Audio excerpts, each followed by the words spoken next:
What are the common ways to cut stainless steel? There are many ways to cut stainless steel in manufacturing, such as sawing, plasma cutting, laser cutting, waterjet cutting, and mechanical cutting.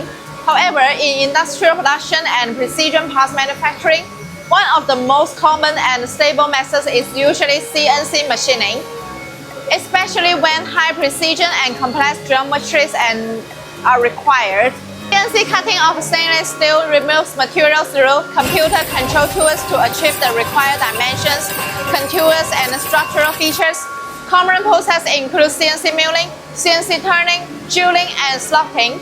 These methods are suitable for stainless steel sheets, bars, tubes, and a wide range of custom metal parts.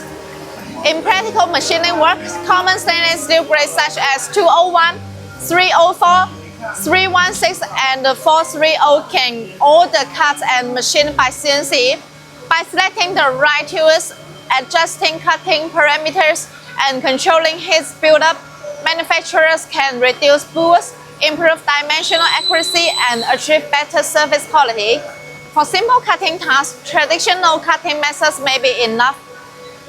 But for precision parts, functional prototypes, or small batch stainless steel components, CNC machining is often the more reliable and efficient solution.